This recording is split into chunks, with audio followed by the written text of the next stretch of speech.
भले ही सैकड़ों भक्त काम है, जगन्नाथ जी अब नहीं जाएंगे, अब तो रास बिहार में ही जाएंगे। क्यों? गीत गोविंद हृदय से लगा हुआ है, गीत गोविंद पूरे अंग पर चर्चित हो चुका है। इसलिए रात में कहीं जगन्नाथ जी भागे नहीं, रात में कहीं किशोरी जी को छोड़ के नहीं चले जाएं, कहीं रास बिहार से नहीं चले जाएं, इसलिए गीत गोविंद पहनाया जाता है श्री जगन्नाथ जी को। अरे बड़े भाव हैं श्री जगन्नाथ जी के, कहां तक वर्णन करें।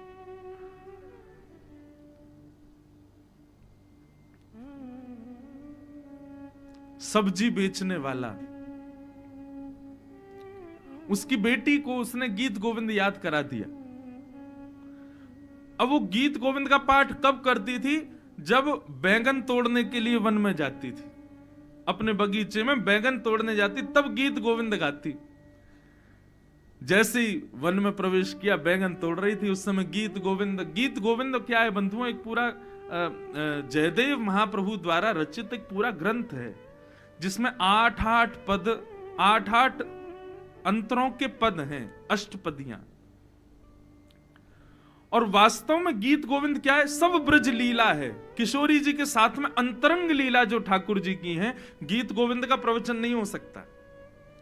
कुछ कुछ भाव सुनाए जा सकते हैं, लेकिन संपूर्ण गीत गोविंद सुनाने की ना तो वक्ताओं में सामर्थ्य, ना आप सुन सकते हो। क्यों? भगवान की बिल्कुल अंतरंग लीलाएं हैं उसमें। तो गीत गोविंद, वो एक सब्जी वाले की बेटी बैगन तोड़ते तोड़ते गीत गोविंद गा रही थी। जगन्नाथ जी उसके पीछे पहुंच गए मंदिर से। सुबह सुबह भोर की बात, सूर्य उदय से पहले, कपाट ही नहीं खुले थे जगन्नाथ जी के, और जहां जहां वो जाए जगन्नाथ जी उसके पीछे पीछे जाए। जैसे उसका बैगन तोड़ने का क्रम पूरा हुआ, गीत गोविंद भी पूरा हुआ, और जगन्नाथ जी भी वापस आ गए। और यहां पुजारियों ने जैसे ही कपाट खुले, मंगला दर्शन, तो क्या देखा? जगन्नाथ जी के सबरे वस्त्र जो हैं फटे पड़े हैं, यहां से आंख वाँख सब छिली पड़ी हैं, जगन्नाथ जी के कांटे कूटे लगे हुए हैं पूरे अंग पर। सब देख करके पुजारी तो ये क्या हो गया, ये क्या हो गया, सब लोग प्रणाम करने लगे, हे जगन्नाथ भगवान ये क्या हुआ? कौन घुस गया मंदिर में? किसने ऐसे इस प्रकार से जगन्नाथ जी को कष्ट दिया? तब यहाँ के जो राजा हैं उनको तो संकेत करते हैं ना जगन्नाथ जी। आज भी कुछ भी होना हो, राजा से जाकर के श्री जगन्नाथ जी स्वयं राजा को संकेत करते हैं कि ऐसा नहीं ऐसा करो, ऐसा नहीं वैसा करो। सब पुजारियों ने जाके राजा से कहा, बोले आज जगन्नाथ जी के वस्त्र फटे हुए, उनके संग सब अंग प्रत्यंग छिले हुए, क्या हुआ? आप प्रार्थना करो ना जगन्नाथ जी से। राजा ने जाकर के जब पूछा तो श्री जगन्नाथ जी बोले मैं क्या करूं? मुझे गीत गोविंद इतना प्रिय है, कोई भी गाता है मैं तुरंत दौड़ा चला जाता हूं। एक जगन्नाथपुरी का एक फल बेचने वाला है, उसकी बेटी वन में बैठ करके बैंगन तोड़ते तोड़ते गीत गोविंद गा रही थी, मुझसे रुका नहीं गया। ये बलदाऊ सुभद्रा तो खूब रोक रहे थे मुझको, लेकिन मैं दौड़ के पहुंच ही गया। अब वो जहां जहां जा रही थी, मैं बिना विचार किए उसके पीछे पीछे झाड़ियों में, कांटों में, सब जगह प्रवेश करता गया, और मेरा सारा अंग जो है वो अस्त व्यस्त हो गया, कांटे कूटे लग गए। लेकिन मुझे तो गीत गोविंद सुनने में इतना सुख मिला कि मुझे कांटे लगे, वस्त्र फटे, इनका कोई मालूम नहीं चला। मुझे गीत गोविंद बहुत प्रिय है। ये सुनकर के राजा के नेत्र सजल हो गए। तुरंत उस फल बेचने वाले के पुत्री को बुलाया, जल से अभिषेक किया, उसको शुद्ध किया, और श्री जगन्नाथ जी के गर्भगृह में उसको बिठाया। वो बोले, कहा बिटिया, जो गीत गोविंद तुम सुबह सुबह रोज गाती हो, अब गा के सुनाओ। तब उसने गीत गोविंद गाया। और गीत गोविंद की ऐसी स्थिति कि यहां तो वो नृत्य करे और सामने ब्रह्म वेदी पर श्री जगन्नाथ जी उछल उछल करके नाचे, और सारे पंडा पुजारी सब दर्शन कर रहे हैं। जगन्नाथ जी मचल रहे हैं, आनंदित हो रहे हैं उसके भाव को सुन करके। धीर समीरे, गीत गोविंद का एक पद, धीर समीरे यमुना तीरे बसती बने।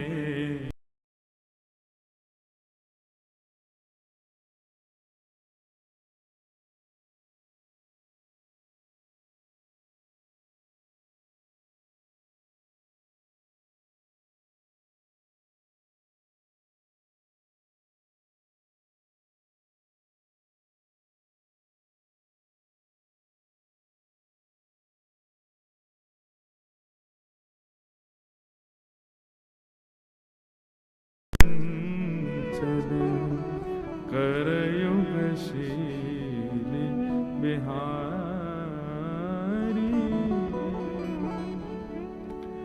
नाम समेतं कृत संकेतं वादयते मृदवेणुं। बाहुमनुते ननुते तनु संगत पवन चलित मपिरेणुं। धीर समीरे यमुना तीर बसत बने वनमाली। पतति पतत्रे विचलति पत्रे शंकित भवदुपयानम्। रचयति शयनं सचकित नयनं पश्यति तव पन्थानम्। धीर समीरे यमुना तीरे बसति बने बनमाली। धीर समीरे यमुना तीरे बसति बने वनमाली।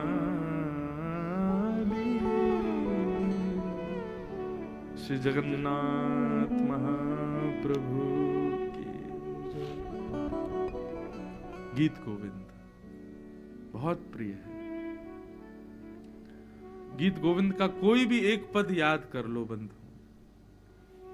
मैं तो कल भी निवेदन कर रहा था आपसे, और 7 दिन तक नित्य रात्रि में जब जाओ जगन्नाथ प्रभु के पास, आज भी श्री जगन्नाथ महाप्रभु रात में बिना गीत गोविंद सुने ओढ़ते भी हैं, पहनते भी हैं, और फिर रात्रि में उनको लोरी के रूप में गीत गोविंद ही सुनाते हैं। सब पुजारी खड़े होके तभी सोते हैं बिना गीत। कितना प्रिय है गीत गोविंद। क्यों? क्योंकि बैठ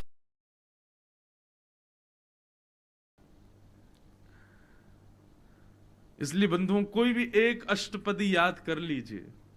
इन 7 दिनों में पुरुषोत्तम मास की ये कथा सफल हो जाए यदि हमको एक अष्टपदी भी याद हो जाए और हम नित्य श्री जगन्नाथ जी को सुना दें। हमसे प्रिय फिर कोई नहीं जगन्नाथ जी को। एक मुस्लिम था मौलवी, उसका एक मित्र था कोई वैष्णव, दोनों कहीं मित्र बन गए होंगे। अब दोनों में कभी कभी धर्म चर्चा होती थी, एक दूसरे के धर्म को लेकर के, पंथों को लेकर के बात होती थी। तो एक दिन उस मौलवी ने अपने वैष्णव उस मित्र से कहा, बोले एक बात बताओ, तुम्हारे यहां कोई ऐसा कोई मंत्र है, ऐसा कोई श्लोक है या कुछ ऐसा है जिससे तुम्हारा खुदा साक्षात मुझे दिख जाए? तो उन्होंने गीत गोविंद उसको प्रदान कर दिया। बोले लो इसका पाठ करना शुरू कर दो, तुमको हमारे ठाकुर जी दिख जाएंगे। तो मुस्कुराने लगा, बोले ऐसे ही बोल रहे होंगे। बोले बस एक काम करना। बोले क्या? बोले जब इसको लेकर के बैठो और इसका गायन करो तब भाव से या प्रत्यक्ष रूप से एक खाली आसन लगा देना। उसने कहा क्यों? बोले क्योंकि ये जब तुम गाओगे ना तो हमारे जगन्नाथ जी, हमारे ठाकुर जी, राधा रमन जी निश्चित आएंगे वहां पर। भले ही तुम्हें दिखे ना, धीरे धीरे तुम्हारी भक्ति पुष्ट होगी तब तुमको देखेंगे, लेकिन तुम आसन बिना आसन लगाए कभी मत गाना। एक आसन सन्मुख या आसन नहीं हो तो एक भाव से कि मैंने यहां पर एक चौकी लगा दी है, ठाकुर जी अगर आप आओ तो बैठ जाना। एक आसन निश्चित रख देना। मौलवी ने कहा ठीक है। अब वो रोज गाते और रोज एक आसन लगाते। इसी प्रकार अलग अलग अष्टपदियां गाते। धीर समीरे यमुना तीरे बसती बने बनमाली थे तो वो मौलवी, लेकिन संस्कृत आती थी। प्राचीन भारत में सबको संस्कृत आती थी। संस्कृत जैसे आज हम हिंदी बोलते हैं, वैसे प्राचीन भारत में संस्कृत सबको ही आती थी, सभी बोलते थे।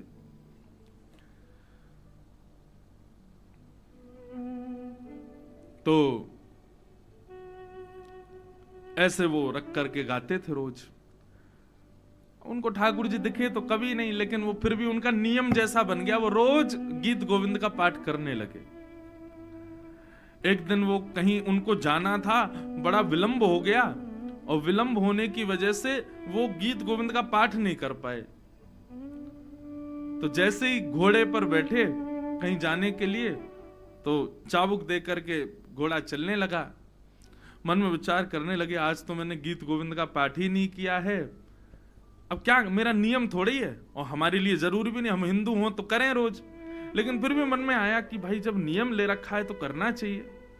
तो उन्होंने कहा ठीक है, कोई बात नहीं, आज हम अपने घर पे नहीं कर पाए, घोड़ा पे बैठे बैठे ही कर देते हैं। और घोड़ा चल रहा था, घोड़े की नाल के धुन पे ही उन्होंने गीत गोविंद गाना शुरू किया। और जैसे ही गीत गोविंद गाया, आसन तो रखा नहीं ठाकुर जी का। गीत गोविंद गाते गाते तभी क्या देखते हैं, एक नन्हा सा नीला नीला नीलमणि जैसा बालक वो उल्टा घोड़े के पीछे दौड़ रहा है, दोनों भुजाएं ऊपर करके, और वो साक्षात श्री राधा रमन लाल जी ही थे। वो घोड़े के आगे आगे दौड़ रहे थे गीत गोविंद सुनते हुए। जैसी परम सुंदर बालक का दर्शन किया, अपना घोड़ा रोका, और जब देखा, बोले अरे बालक, तुम ऐसे उल्टे दौड़ रहे हो, इतनी गति से उल्टे दौड़ रहे हो, कौन हो? बोले क्या करें, दौड़े नहीं तो क्या करें, तुमने आसन ही नहीं लगाया आज हमारा। और ऐसा कहकर के वो अंतर ध्यान हो गए। तब से वो उसी भाव में उन्मुक्त हो गया, दौड़ करके अपने वैष्णव के पास गया। बोले आज मैंने तुम्हारे ठाकुर को देखा। और जब उन्होंने पूरा वृत्तांत बताया तो वैष्णव भी रोने लगे, हृदय से लगा लिया। बोले जय हो, गीत गोविंद की जय हो, जिसको सुनने के लिए ठाकुर जी इतने उतावले रहते। इसलिए भैया इस कथा का साफल्य हो जाए यदि एक अष्टपदी भी हमको याद हो जाए, और रोज उसको पुष्ट करो, रोज उसको सिद्ध करो, जगन्नाथ जी को जाकर के सुनाओ। और फिर नित्य जब यहां से लौट के अपने घर जाएं तो एक नवीन आसन रोज अपने सन्मुख पधराओ, और उस आसन पर ऐसा भाव रखो, हे लाल जी पधारो, और फिर गीत गोविंद का पाठ करो। हम आपको प्रमाणित रूप से कह रहे हैं, निश्चित किसी ना किसी दिन अनुभव तो जगन्नाथ जी का निश्चित होगा कि वो पधारे, आए हैं, सुन रहे हैं। इतना प्रिय है ये भाव। ऐसे महाप्रभु श्री जगन्नाथ जी को हम प्रणाम करते हैं, उनको बारंबार वंदन करते हैं।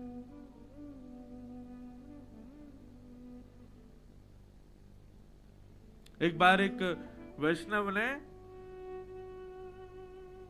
वैष्णव थे, जाने यहाँ के राजा थे शायद उस समय के, उन्होंने एक दूसरा गीत गोविंद बना दिया और सब जगह कहा कि इसको प्रमाणित मानो, यही है असली गीत गोविंद।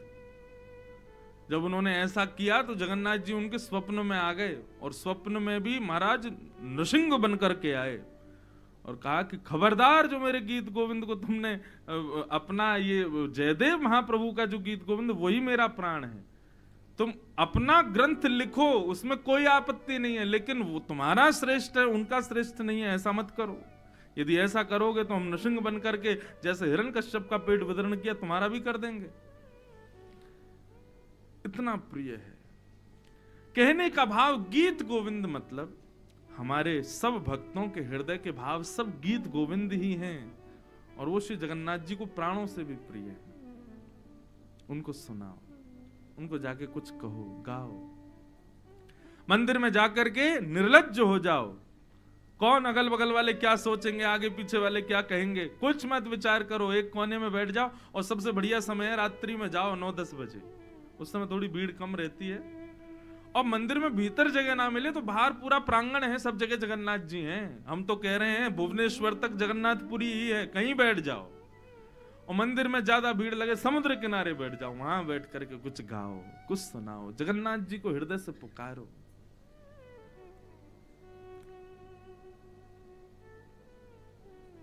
बहुत प्रिय है उनको।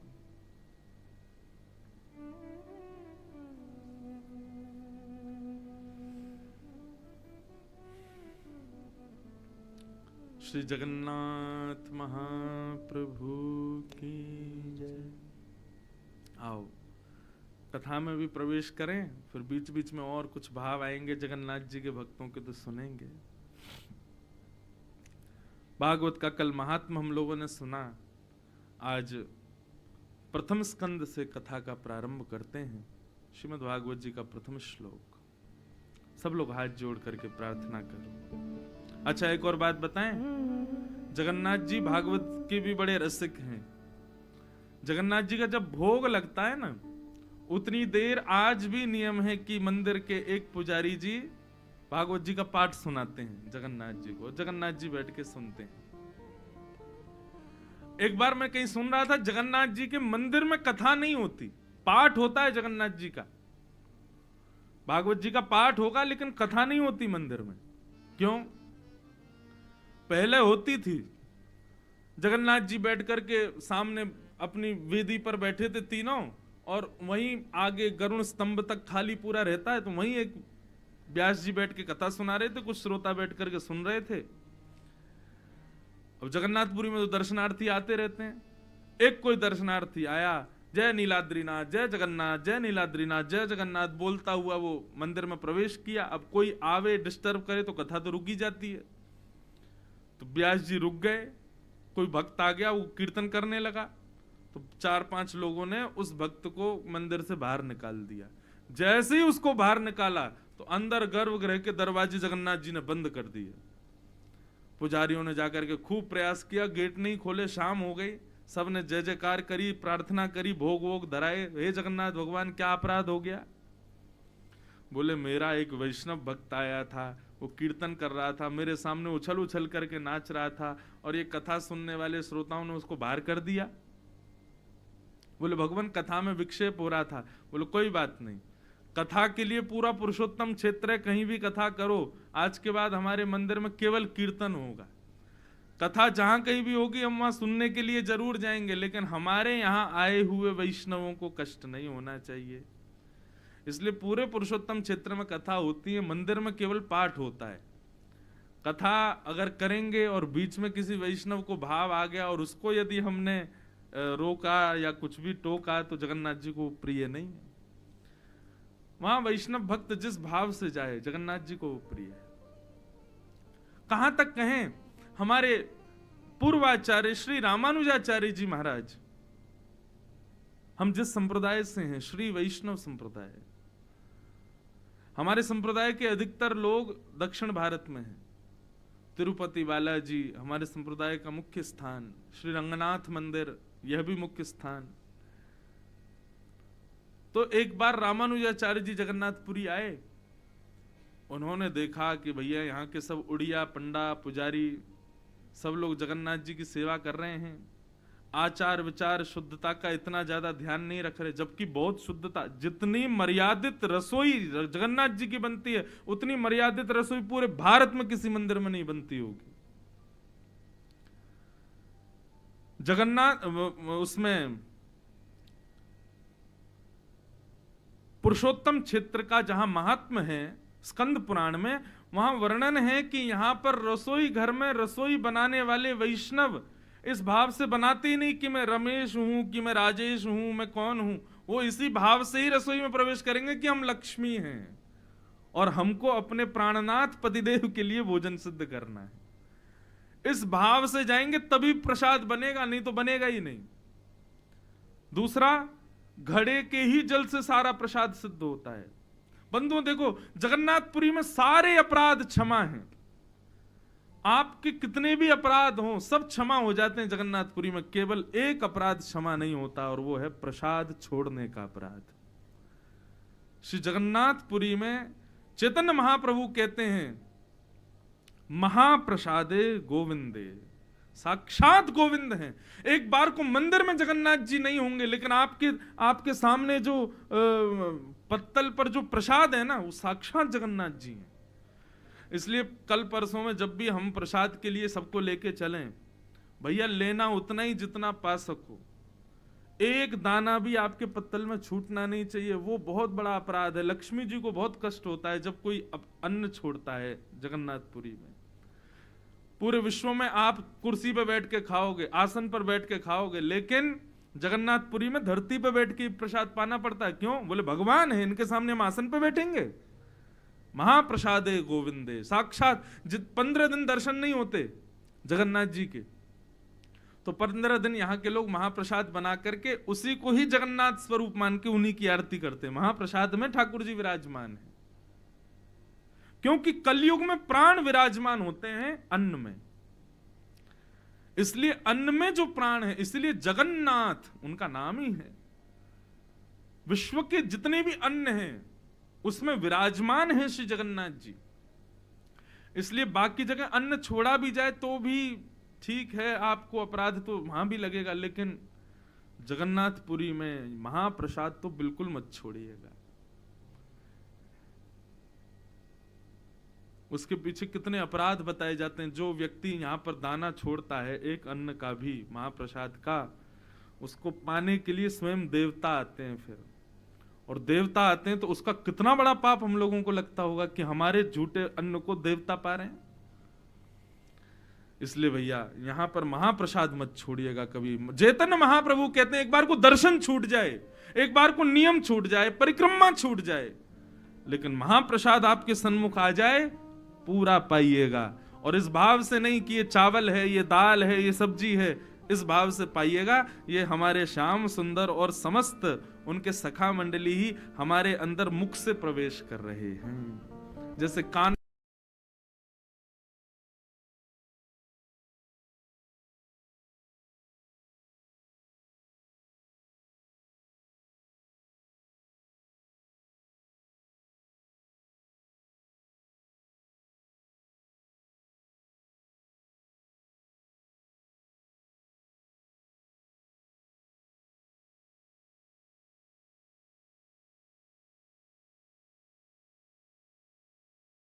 होते हुए दिखाई देंगे, ठीक होते हुए दिखाई देंगे। महाप्रसाद यहाँ का औषधि है साक्षात, क्योंकि स्वयं जगन्नाथ जी हर भक्त के भीतर प्रवेश करते हैं महाप्रसाद से। इसलिए भैया महाप्रसाद का बहुत आदर करना। एक अन्न भी यहाँ पर स्कंद पुराण में लिखा है कि जगन्नाथपुरी जो है ये विचार की भूमि नहीं है, यहाँ पे सोचना तो है ही नहीं कि ये करें नहीं करें, सोचो मत। भगवत संबंधी जो वस्तु मिले उसको स्वीकार करो। इसलिए भैया इस अपराध को मत करना आगे 7 दिन तक। महाप्रसाद मत छोड़िएगा एक दाना भी। पूरी पत्तल ऐसी हो प्रसाद पाने के बाद जैसी प्रारंभ में रखी जाती है, बिल्कुल साफ, एक एक दाना आपके भीतर प्रवेश करे, वो जगन्नाथ जी हैं। तो अब बीच बीच में हम और संकेत करते रहेंगे। महाप्रसाद मत छोड़िएगा। श्री जगन्नाथ महाप्रभु की भागवत के प्रथम स्कंद में हम लोग प्रवेश करें। जन्माद्यस्य यतोऽन्वयादितरतः चार्थे स्वविज्ञस्वराट् तेने ब्रह्म हृदय आदि कवये मुह्यन्ति यत्सूरयः तेजो वारिमृदां यथा विनिमयो यत्र त्रिशैर्गो मृषा धाम्ना स्वेन सदा निरस्तकुहकं सत्यं परम धीमहि। भागवत का प्रथम श्लोक। जन्माद्यस्य यतोऽन्वयादितरतश्चार्थे स्वविज्ञस्वराट्। बहुत ध्यान से सुनिएगा।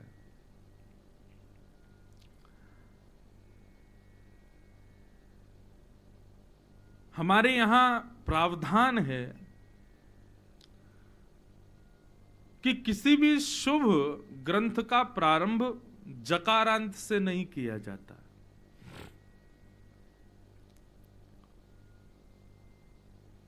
किसी भी सुंदर भाव का, किसी भी सुंदर स्तुति का, किसी भी सुंदर रचना का, श्लोक का प्रारंभ जौ से नहीं किया जाता। क्यों? क्योंकि जकारांत जो है वो दग्धाक्षर है। बहुत सावधानी से सुनिएगा।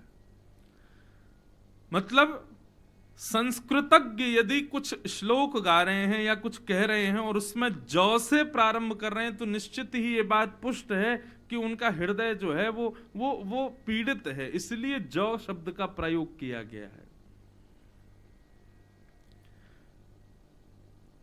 दग्धाक्षर। लेकिन श्रीमद् भागवत का प्रारंभ जौ से ही होता है। जन्माद्यस्य तोन्वयादितरतः। इसका मतलब क्या है? श्री वेदव्यास जी महाराज जो भागवत की रचना कर रहे हैं, उनका हृदय बड़ा संदिग्ध है, बहुत बहुत बहुत ज्यादा पीड़ा में है। किस बात की पीड़ा में है? मानव कल्याण कैसे हो, इस बात की पीड़ा में है। अब आप गिनती करिए, जहां भी जौ शब्द से प्रारंभ हो रहा है वहां पर जरूर हृदय संबंधी बात होगी। भागवत का प्रारंभ हुआ जन्म, जन्माद्यस्य तोन्वयादितरतः। श्रीमद् भागवत का सबसे प्रिय गीत कौन सा है? गोपी गीत। गोपी गीत का प्रारंभ जयति तेधिकम जन्मना ब्रज, जौ शब्द। जब ब्रह्मा जी ने पृथ्वी बनाई और पृथ्वी को रसातल में ले गया कौन? हिरण्याक्ष। तब बराह भगवान को प्रकट किया ब्रह्मा जी ने, और ब्रह्मा जी बड़े उदास थे कि महाराज मैंने इतनी मेहनत करके पृथ्वी को बनाया और ये राक्षस ले गया। तब ब्रह्मा जी ने उनकी स्तुति गाई, जय जय जय अजाम जित दोष ग्रभीत गुणा। वहां पर भी जकारांत। हम आप सब लोगों का पृथ्वी पर प्रारंभ भी जन्म, जकारांत। हम सब दुखी ही हैं, हम सब भी हृदय से पीड़ित ही रहते हैं, जकारांत। हम लोग जब वृंदावन जाते हैं तो वृंदावन में निश्चित ही कितने भी सुखी हों भैया, लेकिन किशोरी जी के सामने जाकर के बताते तो है ना कि भव सागर में हम आप सब लोग बह रहे हैं, हे किशोरी जी कृपा करो। तो वृंदावन जाकर के भी कहते हैं जय जय श्री राधे, वहां पर भी जकारांत। पूरे विश्व भर के मानवों की पीड़ाओं का हरण करने वाले और उनको सुख प्रदान करने वाले पुरुषोत्तम भगवान जिनकी सन्निधि में हम बैठे हैं, उनका नाम भी जगन्नाथ, जा से ही प्रारंभ। तो जौ शब्द जो है ये दग्धाक्षर है। जब भी किसी विशिष्ट व्यक्ति ने जौ शब्द से प्रारंभ किया तो निश्चित ही बोलने वाला व्यक्ति जो है उसका हृदय अशांत है, हृदय थोड़ा सा दुखी है, कष्ट में है। श्रीमद् भागवत का प्रारंभ जौ शब्द से, और जौ शब्द भी क्या है? जन्म। हमारा प्रारंभ भी किससे होता है? जन्म। तो भागवत जी का प्रारंभ भी जन्म से, हमारा प्रारंभ भी जन्म से। लेकिन अब हमको ढूंढना क्या है? प्रारंभ तो हम दोनों का एक साथ ही है, जन्म शब्द से ही है, लेकिन हमारा अंत होता है मृत्यु। पर भागवत का विश्राम कहां हो रहा है? तो भागवत का अंतिम श्लोक गाया जाता है अंतिम दिन, नाम संकीर्तनम यस्य सर्व पाप प्रणाशनो प्रणामो दुख समन तम नमामि हरिम परम। श्रीमद् भागवत जी का विश्राम होता है हरिम परम पर, परम हरि के श्री चरणारविंदों में। पर हमारा अंत कहां होता है? चिता पर। हमारा अंत कहां होता है? बेटा की याद में। हमारा अंत कहां होता है? दवाइयां खाते हुए। हमारा अंत कहां होता है? वेंटिलेटर पे। हमारा अंत कहां होता है? चिंता करते हुए। हमारा अंत कहां होता है? हार्ट अटैक से। हमारा अंत कहां हो रहा है? कैंसर से। श्रीमद् भागवत जी संकेत कर रही हैं, भैया जन्म से तुम्हारा भी प्रारंभ है और जन्म से इस ग्रंथ का भी प्रारंभ है, परंतु तुम्हारा अंत सांसारिक विषय भोगों में है। भागवत जी का विश्राम हरि चरणार विंदों के चरणों में है। इसलिए भागवत जी के आश्रय में आ जाइए ताकि आप सबका और हमारा आप सबका अंत भी हरि के चरणों में ही हो। भागवत का आश्रय इसीलिए लेते हैं लोग, श्रीमद् भागवत की कथा ही हम लोग इसलिए सुनते हैं ताकि हमारा विश्राम, हमारा अंत हरि के चरणारविंदों में हो। पिताजी महाराज कथा में कहते हैं कि रामायण जीना सिखाती है और भागवत मरना सिखाती है। मरना सिखाती है मतलब अपने अंतिम श्वास में हरि की प्राप्ति सिखाती है श्रीमद् भागवत की कथा। इसलिए हरिम परम, परम हरि के श्री चरणों की प्राप्ति, यही भागवत का विश्राम है और यही हमारा होना चाहिए, परंतु हमारा होता नहीं है। मैं अपनी कथाओं में कहा करता हूं बंधुओं, व्यक्ति हर चीज के बारे में विचार करता है और उन सब चीजों के बारे में विचार करता है जो उसके पास नहीं है। घर नहीं है, कैसा बनाना है विचार करेगा। पत्नी नहीं है, कैसी पत्नी चाहिए विचार करेगा। पति नहीं है, कैसा पति चाहिए विचार करेगा। बच्चे ये नाम होने चाहिए, ऐसे स्कूल में पढ़ेंगे, सब विचार करेगा। क्या करना है जीवन में सब विचार करेगा। ये सब वो वस्तुओं के बारे में विचार करता है जो उसके पास नहीं है, परंतु उसके पास जो सदा के लिए भगवान ने उसको दी है, मृत्यु, उसकी होनी ही है, उसके लिए कभी विचार नहीं करता मेरी मृत्यु कैसे हो। मृत्यु के बारे में विचार करना चाहिए, इसमें कोई बुरी बात नहीं है। हर कोई व्यक्ति निश्चित कर ले मुझे ऐसी मृत्यु चाहिए। मृत्यु होनी तो है ही है, उसके बारे में सोच के दुखी क्यों होना। कैसी मृत्यु चाहिए अब आप विचार करो। पुरुषोत्तम क्षेत्र हो, श्री जगन्नाथ जी के सन्मुख में उनका दर्शन कर रहा हूं, उनका गीत गोविंद गा करके पाठ करूं, महाप्रसाद पाऊं, महाप्रसाद पा करके खूब जगन्नाथ जी के सामने आनंदित हो जाऊं, उसके बाद कथा सुनूं, महोदधि में जाकर के प्रणाम करूं, वहीं बैठ करके जगन्नाथ जी का ध्यान करूं और मेरे प्राण चले जाएं। ऐसा विचार, अंतिम स्थिति का विचार करना चाहिए। जैसा करेंगे वैसी मिलेगी, निश्चित मिलेगी। ठाकुर जी पूर्ण करते हैं, लेकिन कोई विचार तो करे। हम क्या विचार करें कि श्री जगन्नाथ जी के श्री चरणों का दर्शन कर रहे हों और उस समय प्राण त्याग दें। इतना तो करना स्वामी जब प्राण तन से निकले, गोविंद नाम लेकर जब प्राण तन से निकले। पीतांबरी कसी हो, मुखड़े पे कुछ हंसी हो, छवि मन में ये बसी हो, जब प्राण तन से निकले। इतना तो करना स्वामी जब प्राण तन से निकले। अपनी मृत्यु सुनिश्चित करो। और सुनिश्चित क्या करना है? हरि चरणार विंदों में हमारी मृत्यु। एक बात बताऊं, व्यक्ति जब अपना लक्ष्य सोच लेता है ना, तो फिर लक्ष्य के ही पथ पर चलने लग जाता है। मेरा लक्ष्य सिद्ध कैसे हो, उसके लिए जो क्रियाएं होती हैं वही करता है। अगर हमने अपने अंतिम समय के प्रति विचार कर लिया कैसा चाहिए, भगवत चरण अनुरागी होकर के हम प्राण त्यागें, तो पूरा जीवन भक्ति पथ का ही अनुगामी हम करें, हम भक्ति पथ के ही अनुगामी बने रहेंगे। क्यों? क्योंकि भगवत चरणार विंदों की प्राप्ति करनी है। इसलिए अंतिम श्वास जो है वो श्री राधा रमण जी के सन्मुख निकले, कथा सुनते हुए निकले, भगवत दर्शन करते हुए निकले। ये विचार कर लो, आपको कुछ नहीं करना, पूरा जीवन भक्ति में हो जाएगा। क्यों? फिर ठाकुर जी का दायित्व हो जाएगा, अंतिम श्वास में इसको ये चाहिए, उसके लिए जीवन भर इससे भजन करवाना पड़ेगा। अपने आप भक्ति पथ के अनुगामी आप बनते चले जाओगे।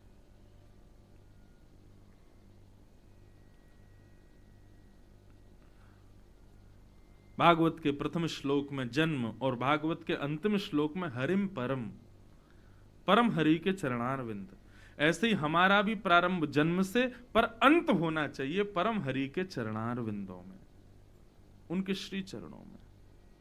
उसके लिए विचार करो, निश्चित करो।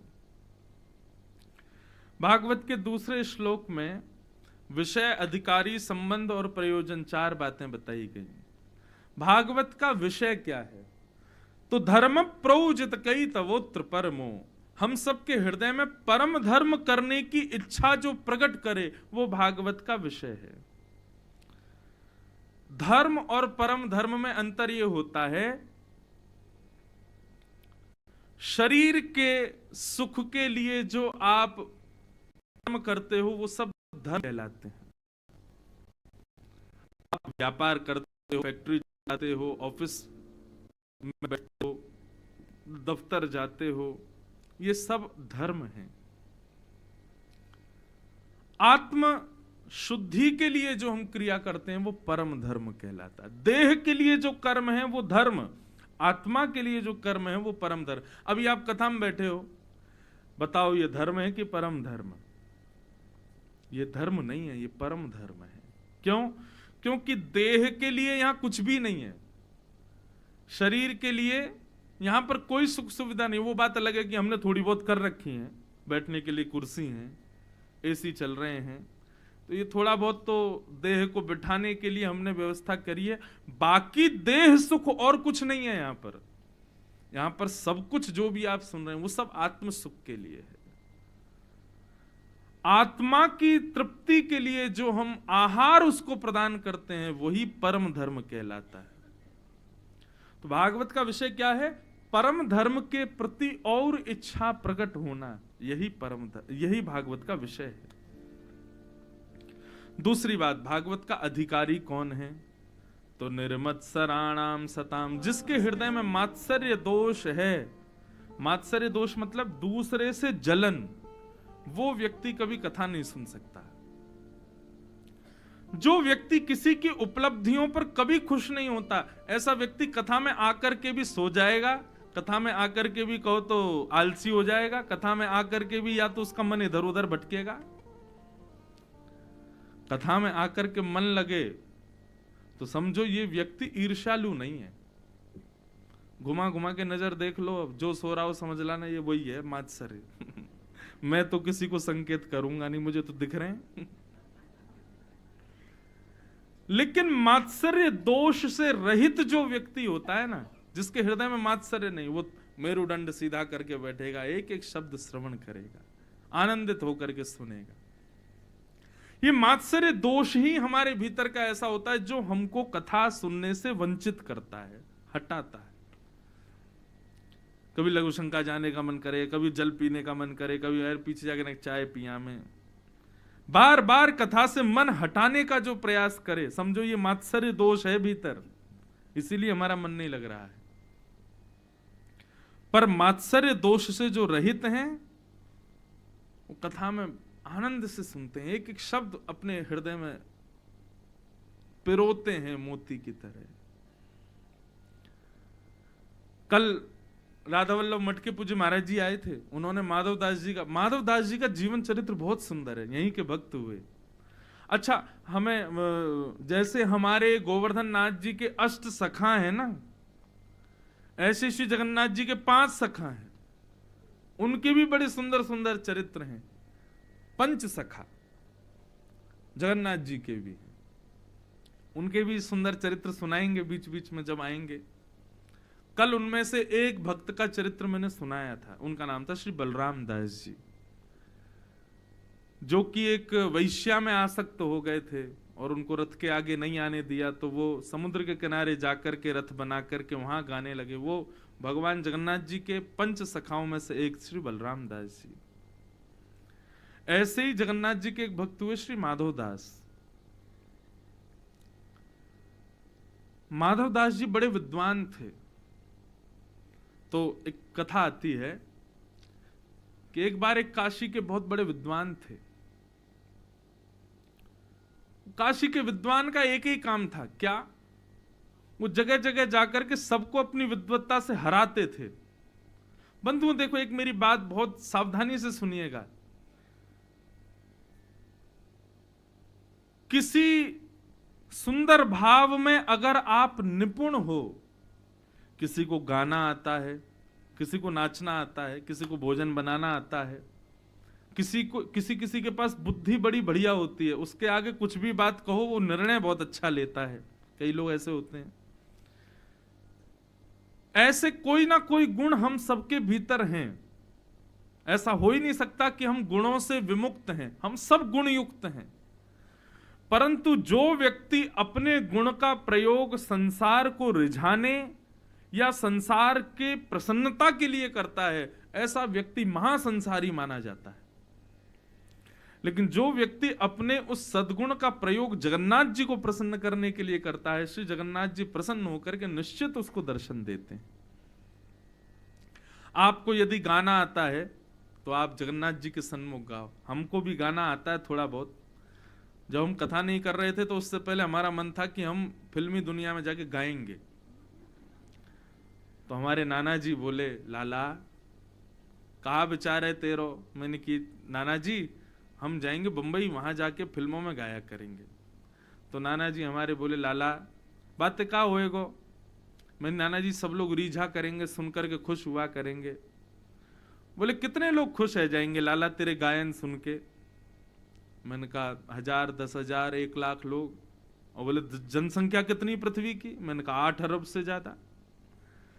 तो बोले लाला 8 अरब में से 1 लाख, 1.5, 2 लाख लोग तुझको सुनकर के खुश हो जाएं, और वो भी कब तक खुश होंगे? 2-4 दिन हो जाएंगे, उसके बाद तुझसे बढ़िया गायक आएगा, उसको सुनेंगे सब लोग। मैंने कहा बात तो सही है। तो बोले फिर काम ऐसा करो ना कि 8 अरब लोगन को बनावे वारो जगन्नाथ तो ते रीझ है, ऐसा गायन करना। ये विश्व के लोग आज रीझेंगे, कल नहीं रीझेंगे, लेकिन वो जगन्नाथ तो सदा रीझेगो। तो को कंठ यदि दियो तो यह संसार को रिझावे में काई को लगा रो है, या कंठ से तू जगन्नाथ जी को रिझाना, उनको मना। ये संसार के लोग तो बड़े, ये संसार के लोग तो एक ही हैं, लेकिन वो जगन्नाथ तो 1000 हैं। जितने लोग गाएंगे उतने रूप धारण करके सबको सुनेगो। ऐसा नहीं है कि तो से बढ़िया कोई गावे वारो आगो तो छोड़ के चले जाएंगे। वो तेरे सामने भी बैठेंगे, उसके सामने भी बैठेंगे। इसलिए भैया रिझान हो तो इनको रिझा। बस उसी दिन हमारा मन हो गया, मैं अब तो अपनी वाणी का प्रयोग संसार के लिए करना ही नहीं है, अब तो जगन्नाथ जी के लिए ही करना है। हमारे नाना जी ने ऐसे करके हमको श्री जगन्नाथ जी के चरणों में लगाया, उन्हीं की कृपा। पिताजी का तो देखो बचपन से ही हम जन्म लिए हैं ऐसे खानदान में, तो उनका तो आशीर्वाद है ही, पर हमको व्यासपीठ के लिए प्रेरित किया पिताजी ने कभी नहीं किया। पिताजी को लगता था जो इसका मन हो ये वो करे, लेकिन हमारे नाना जी हमको पीछे से कहते थे, बोलो कथा करनी है, भगवत कथा सुनानी है, सब लोगों को आनंदित करना, हो सब होए नहीं हो, जगन्नाथ जी को आनंदित करना। मैंने जी नाना जी।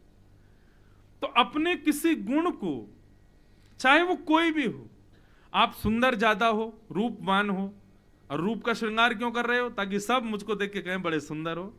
अरे सब कहेंगे उससे फायदा नहीं, किसी दिन जगन्नाथ जी कहेंगे तुम बड़े सुंदर हो, आनंद हो जाएगा। वायलिन बजाना आता है, कीबोर्ड बजाना आता है, तबला बजाना आता है, लेकिन केवल सबको रिझाने के लिए करेंगे तो उससे क्या होगा? 2-4 दिन सब लोग वाह वाही करेंगे, लेकिन किसी दिन जगन्नाथ जी को रिझाने के लिए वायलिन बजाया, तबला बजाया, हारमोनियम बजाया, गा दिया, श्री जगन्नाथ जी कहेंगे वाह भैया आनंद आ गया। दुनिया वाह वाही करे उसमें वो सुख नहीं, जगन्नाथ जी स्वयं प्रकट होकर कहें वाह वाह वाह आनंद आ गया, कितनी बड़ी बात। एक बार तानसेन हमारे गोवर्धन आया, और गोवर्धन में श्री श्रीनाथ जी के सामने कुछ गा रहा था। तानसेन गवैया तो था ही, लेकिन तानसेन प्रोफेशनल गवैया था, राजाओं को रिझाता था। जैसे आजकल प्लेबैक सिंगर होते हैं, ऐसा सिंगर था उस समय का तानसेन।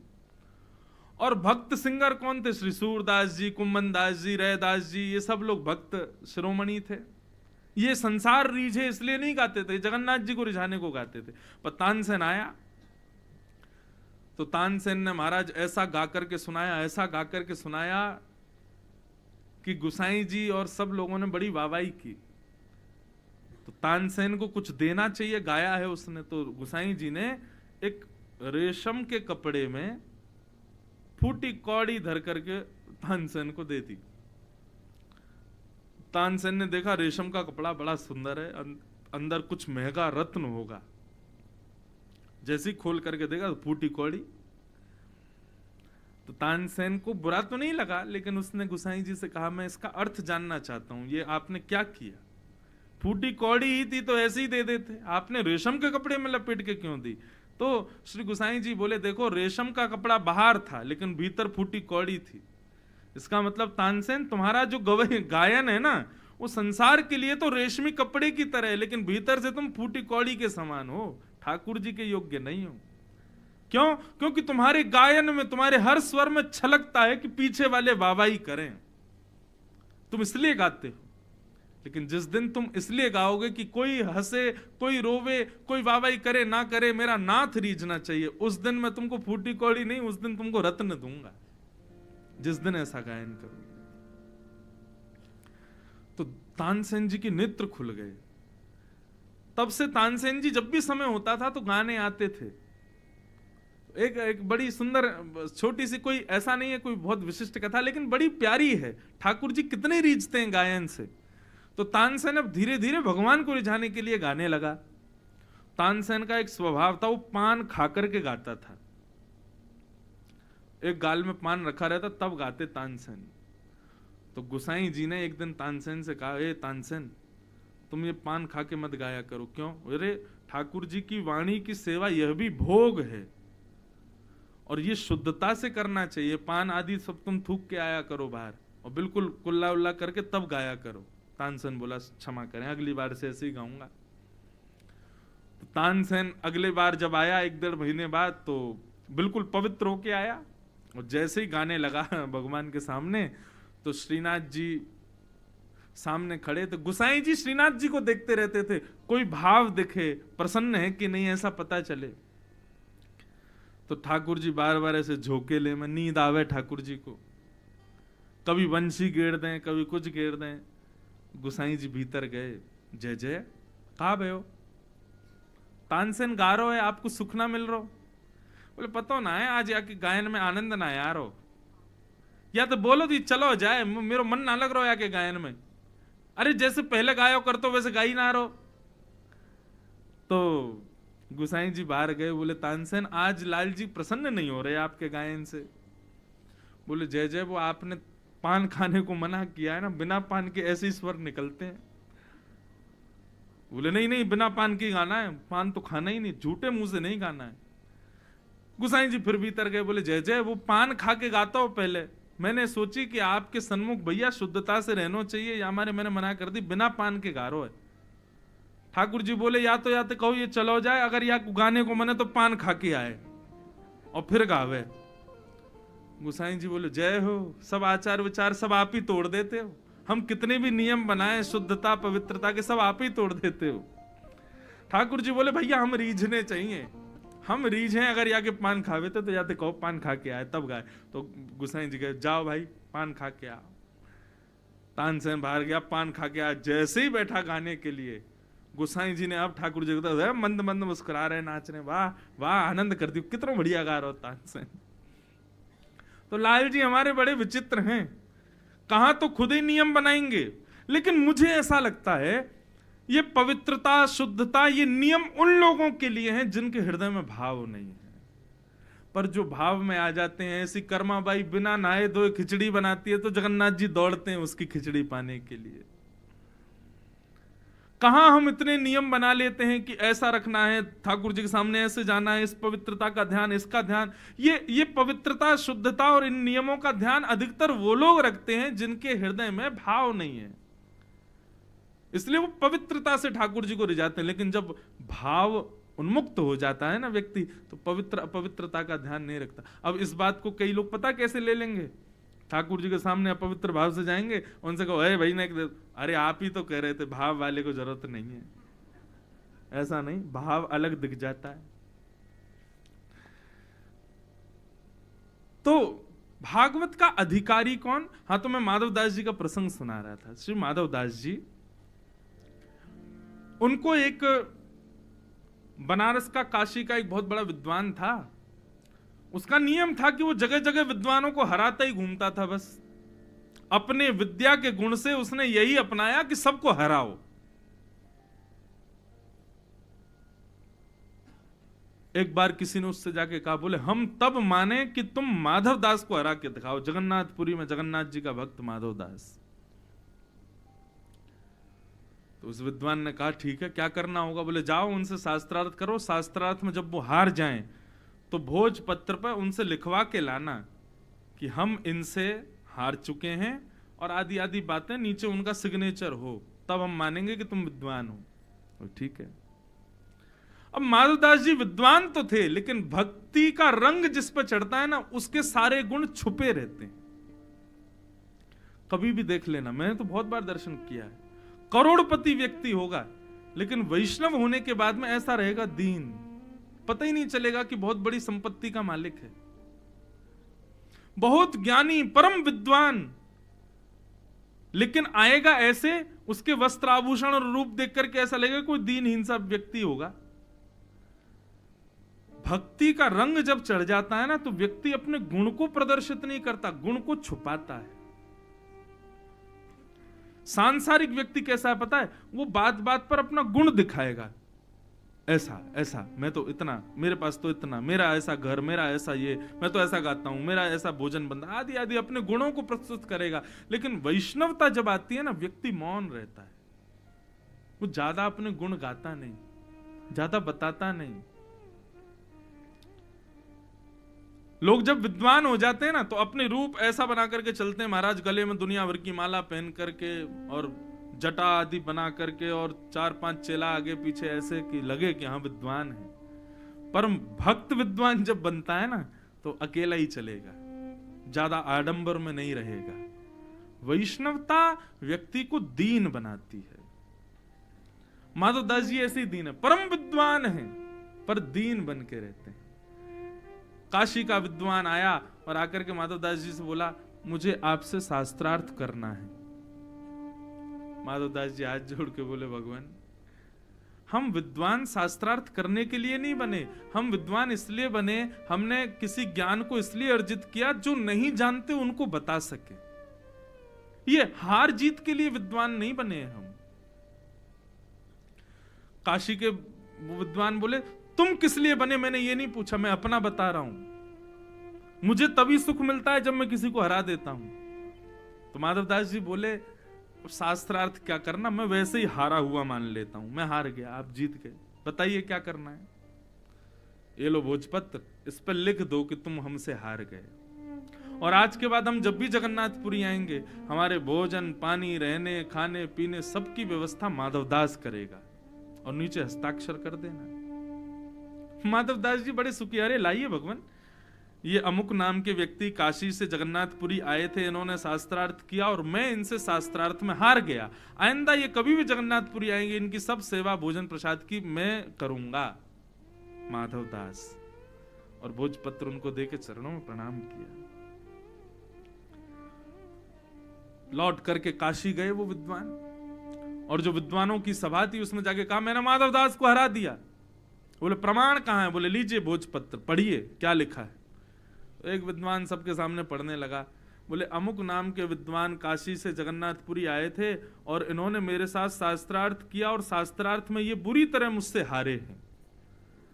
आइंदा ये कभी भी जगन्नाथपुरी आएंगे तो काशी से मेरे लिए सब व्यवस्थाएं लेकर के आएंगे और ये मेरी खूब सेवा करेंगे। मैंने इनको हरा दिया है।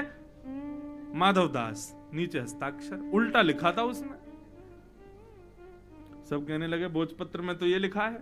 बोला हो ही नहीं सकता, दिखाओ दिखाओ। और देखा तो महाराज वही लिखा था कि ये मुझसे हार गए हैं, मैं इनसे जीत गया हूं। आइंदा ये कभी भी जगन्नाथपुरी आएंगे तो मेरे चरण छुएंगे, मुझको प्रणाम करेंगे, आदि आदि। विद्वान घबरा गया, बोले हो ही नहीं सकता। बोले इसमें तो लिखा है स्पष्ट, सबके सामने उनकी इमेज डाउन हो गई। अब तो वो दोबारा लौट करके जगन्नाथपुरी आए और जगन्नाथपुरी आकर के माधवदास जी को पत्र दिया। बोले क्या लिखा तुमने? बोले भगवान मैंने हारा हुआ लिखा था। बोले देखो पढ़ो इसको। तो उसमें लिखा था कि अमुक नाम के व्यक्ति आए और ये मुझसे हार गए। बोले कि मैंने ऐसा तो लिखा ही नहीं, ये बदल कैसे गया? अच्छा भगवान क्षमा करें, अब बताओ अब क्या करना है? मैं हारने के लिए तैयार हूं। बोले अब भोजपत्र से काम नहीं चलेगा। तो बोले अब तो शास्त्रार्थ होगा, और जो हारेगा वो चप्पलों की माला गले में पहन करके, पूरे मुंह पर काली स्याही पोत करके, गधा पे बैठ करके पूरे नगर में घूम करके कहेगा कि मैं इस विद्वान से हार गया। सबको पता चलेगी तो सब लोग जाकर के काशी बता देंगे कि हाँ मैं जीत गया। माधवदास जी बोले मुझे स्वीकार है, शास्त्रार्थ मत करवाओ, आप गधा ले आओ और चप्पलों की माला भी ले आओ, काली स्याही भी ले आओ, सब पोत पात दो, मुझे पहना दो, गधा पे बैठा दो, घुमा दो। मैं सबसे कह दूंगा कि मैं इनसे हार गया। मुझे कोई जरूरत नहीं है इस बात की कि मैं जीता हूं ये कहूं, लेकिन आप गधे की व्यवस्था करो, तब तक मैं दर्शन कर आऊं जगन्नाथ जी का। बोले हाँ हाँ ठीक है जाओ। अब माधवदास जी तो गए भीतर जगन्नाथ जी का दर्शन करने, ये मुख्य द्वार पे ही गदा लेकर के और चप्पलों की माला काली स्याही लेके सब खड़े, माधवदास आ रहा होगा। माधवदास जी तो भीतर जगन्नाथ जी का दर्शन कर रहे थे, जगन्नाथ जी माधवदास का रूप धारण करके बाहर आ गए। जैसे ही उतर करके आए मंदिर से, विद्वान बोला आओ माला पहना दूं तुमको, बैठो गधे पे। अब तो जगन्नाथ भगवान आए थे माधवदास बन के, बोले माला वाला नीचे रखो, पहले शास्त्रार्थ करो, बैठो। हाँ बिना हारे बैठ जाएंगे हम? बोले तुम ही तो कह रहे थे कि बिना शास्त्रार्थ के हारे। बोले पहले की बात अलग है, अब हम दर्शन करके आए, अब हमको ज्ञान हो गया, बैठो हमारे साथ, करो शास्त्रार्थ। अब विद्वान ने निकाला कोई प्रसंग और उस पर शास्त्रार्थ हुआ। अब भगवान से जीतेगा वो?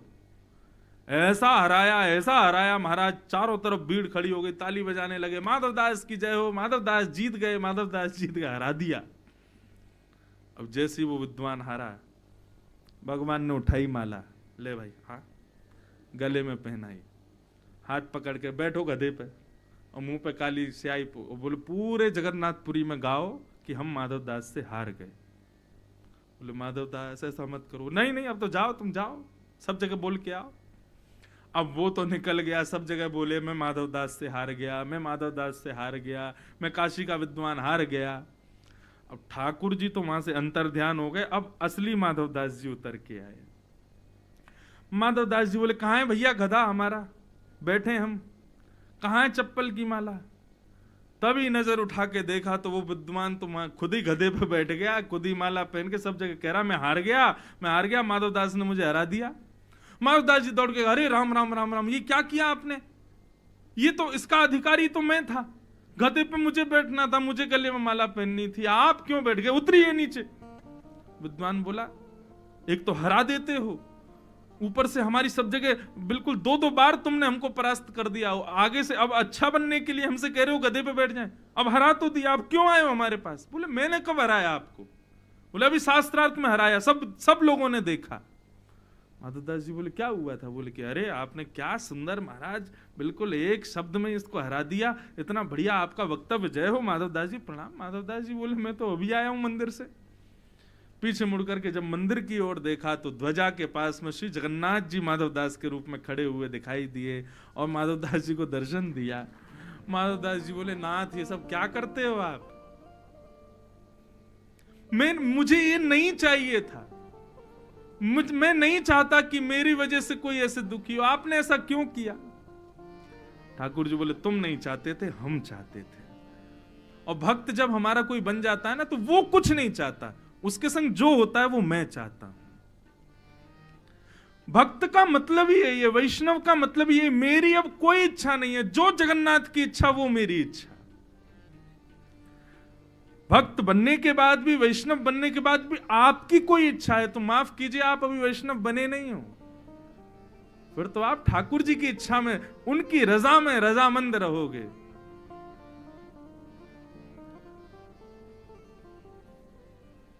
माधवदास जी की तो इसे कहते हैं मात्सर्य दोष, जो उस विद्वान में था।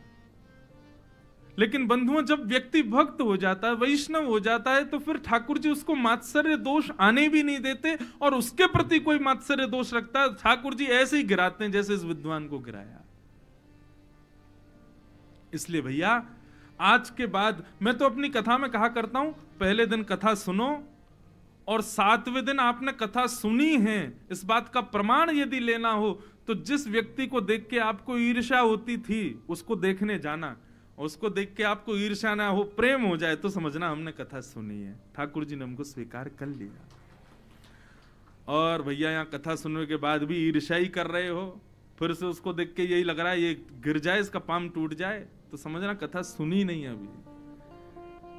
मात्सर्य दोष से युक्त व्यक्ति भगवत अधिकारी नहीं है। भक्त वैष्णव बनने के बाद में व्यक्ति को लगता है सब जगन्नाथ जी के हैं, सबका मंगल हो, सब अच्छे हो, सब अपने इस जीवन में योग्य बने, किसी की भी जीवन में कोई परास्ता ना आवे, कोई व्यक्ति हारे ना, सब जीते, सबकी विजय हो, ऐसी दृष्टि हो जाती है वैष्णव बनने के बाद में।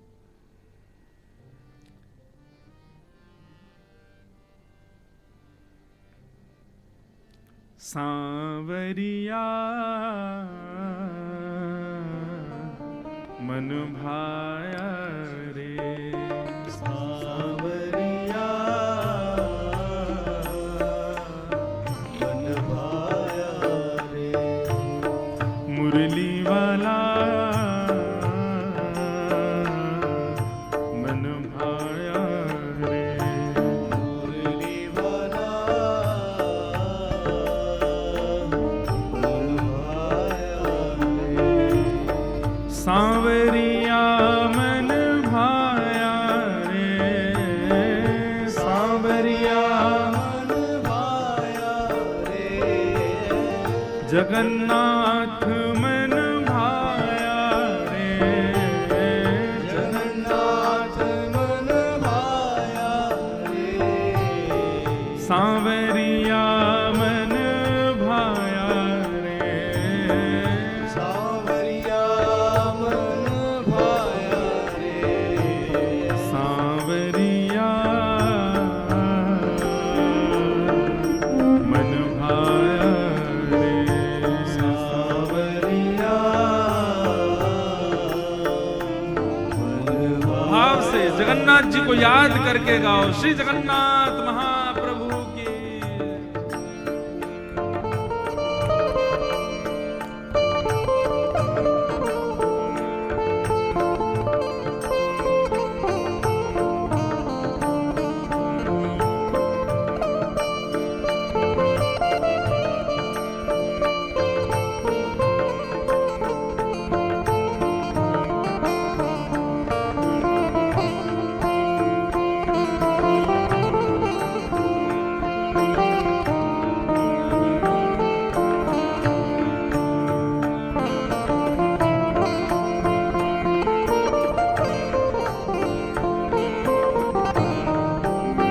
श्री लीलाचल बिहारी लाल की जय।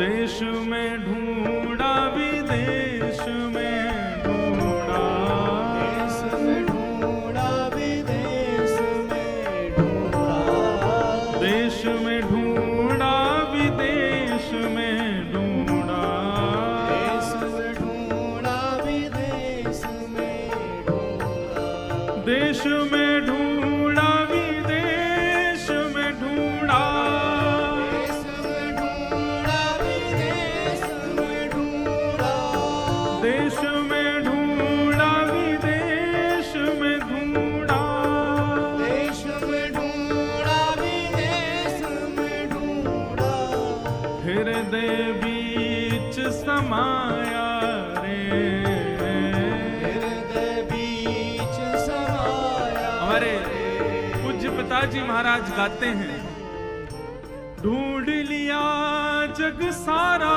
मैंने, पिताजी की रचना है, ढूंढ लिया जग सारा मैंने, दर्शन तेरा पाया, पर जब मन को एकाग्र किया तो दिल बीच समाया। सब जगह ढूंढ रहे हैं हम, मुझको कहां ढूंढे रे बंदे, मैं तो तेरे साथ हूं, मैं तो तेरे पास हूं। हम सब जगह खोज रहे हैं, लेकिन ठाकुर जी तो भीतर ही बैठे हैं।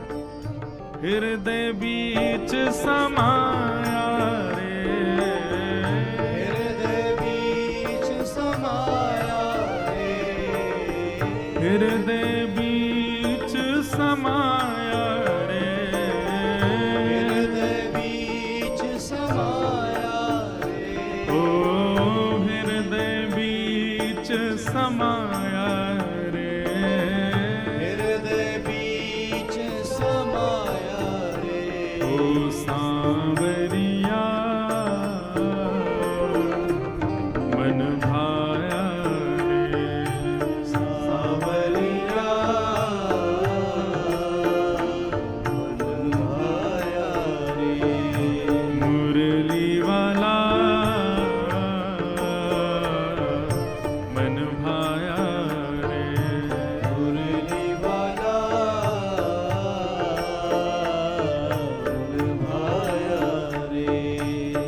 जगन्नाथ मन भाया रे, जगन्नाथ मन भाया रे, नीलाद्रीनाथ मन भाया रे, नीलाद्रीनाथ मन भाया रे, प्यारो राधा रमण मन भाया रे,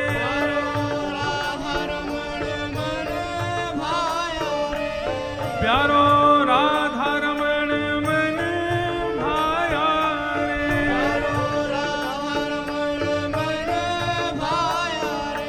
प्यारो राधा वल्लभ मन भाया रे,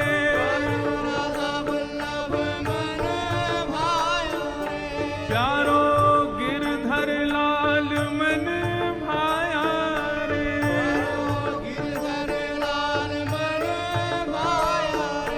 हे सांवरिया मन भाया रे,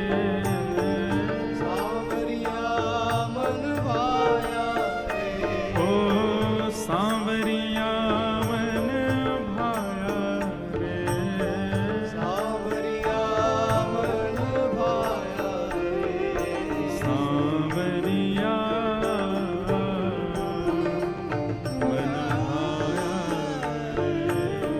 ओ सांवरिया मन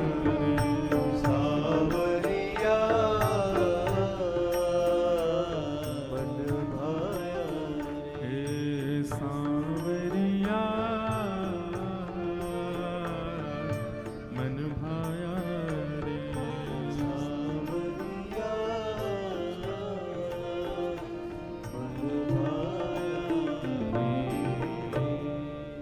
श्री जगन्नाथ महाप्रभु की जय।